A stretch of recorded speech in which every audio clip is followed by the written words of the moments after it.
प्रमाण प्रमेय तीनों से रहित है, अर्थात किसी प्रमाण का विषय नहीं है, तो फिर हम कैसे जाने कि वो है?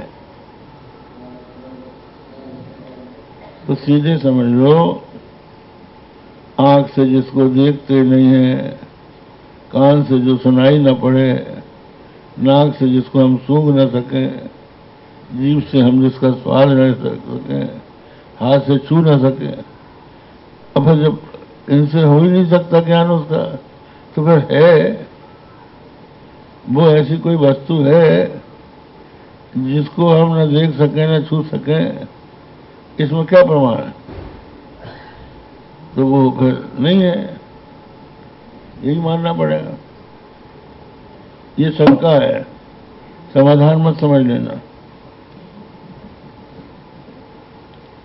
तो बोले कि प्रत्यक प्रमाणकम प्रत्यक स्वरूपमेव प्रमाणम यस्मिन् स्तम सब प्रकाश चैतन्य रूपतया सभिन्न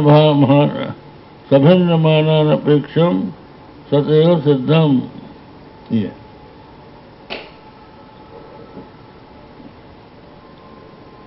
ऐसा है कि जो सांसारिक वस्तु हैं, घाट पाट मठ आदि, जिनको हम इंद्रियों के द्वारा जानते हैं और इसी आधार पर जिनका अस्तित्व स्वीकार करते हैं, ये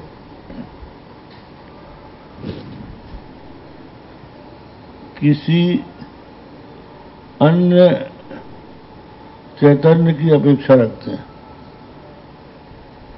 जैसे घड़े को जानने के लिए दीपक की जरूरत है, ठीक है? किसी अंधेरे घर में दीपक खड़ा रखा है, उस घड़े को जानने के लिए दीपक की जरूरत पड़ गई।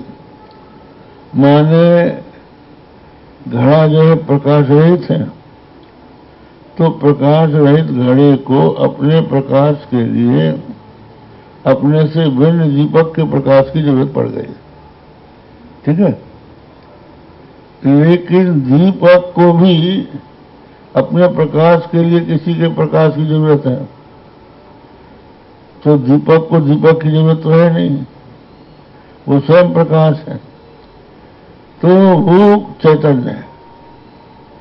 तो चैतन्य जो है उसको किसी प्रकाश की आवश्यकता नहीं है। जो जड़ होता है, उस जड़ को श्वेतर प्रकाश की अपेक्षा होती है।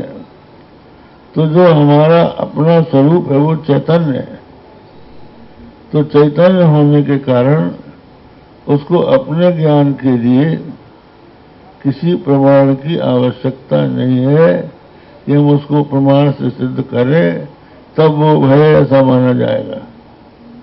इसलिए एक जगह कहा है, प्रमाता च प्रमाणंच प्रमेयम प्रवृत्ति तथा यस्य प्रसादा सिद्धंति तज्ज्ञाने बद का प्रमा।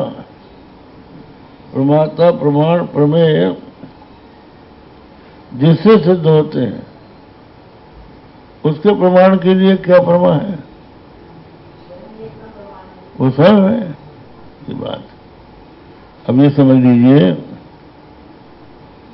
रामचरितमानस में आ जाइए। राम क्या है? विषय कर्ण सुर जीव समेता सकल एक सन एक सचेता सब कर परम प्रकाशक जोई राम अनादि अवधपति सोई। विषय कर्ण सुर जीव समेत। तो अब हम किसी एक विषय के लिए कोई नाम लेना पड़ता है, तो घट ले लिया, घट माने घड़ा। तो घट को मैं जानता हूं, मैं सूर्य के प्रकाश से आंख से घड़े को देखता हूं। ये हमको ज्ञान हुआ। ठीक है, फिर से समझ लो, मैं सूर्य के प्रकाश में आंख से घड़े को देखता हूं। अब इसमें कौन कौन आ गए? एक आ गया घड़ा, घट। ये घट हो गया विषय, और आंख जो है ये करण हो गया। तो आंख और घट के रहते हुए भी यदि सूर्य का प्रकाश न हो, या सूर्य के प्रकाश अग्नि या चंद्रमा का प्रकाश न हो, तो आंख घट को नहीं देख सकती। इसलिए वहां सूर्य की जरूरत पड़ेगी। तो सूर्य का सुर है, अधिदैव है, उसके द्वारा अनुग्रहित इंद्रिय ही अपने विषय को देखने में समर्थ होती है। तो घट, नेत्र और सूर्य, और फिर मैं सूर्य के प्रकाश में आंख से घड़े को देखता हूं। तो मैं भी आ गया। तो आप समझ लो, घट हो गया प्रमेय, और आंख हो गई प्रमाण, और मैं हो गया प्रमाता। तो मैं सूर्य के प्रकाश में आंख से घड़े को देखता हूं। इसको कौन देख रहा है? इसको कौन जान रहा है? इसको जो जानता है उसका नाम राम है। सब कर परम प्रकाशक जोई, राम अनाज अवधपति सोई। जो सबका परम प्रकाशक है। अब जब ये प्रमाण की परंपरा चलेगी, वो प्रमाता से चलेगी। प्रमाता का भी प्रकाशक वही है। तो जो प्रमाता का प्रकाशक है, उसके लिए प्रमाण की क्या जरूरत है? वहां उसके प्रमाण की आवश्यकता ही नहीं है। इसलिए प्रमाता च प्रमेयं च प्रमाणम प्रमिति तथा यह सब प्रसादात सिद्धंति, जिसके प्रसाद से सिद्ध होते हैं, तद ज्ञाने बद का प्रमाण। उसके ज्ञान के लिए कहा कि तुम प्रमाण की बात पूछते हो। ये हो गया। तो एकेन प्रत्यक्ष स्वरूप में प्रमाणम यस्मिन् उत्तम सब प्रकाश चैतन्य रूपतया सभिन्न मानानपेक्षम। आत्मा को अपने से भिन्न प्रमाण की अपेक्षा नहीं है, वो स्वतः सिद्ध है।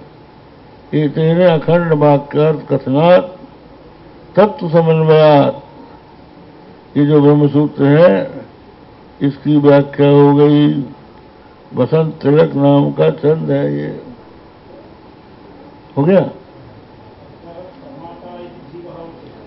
हाँ,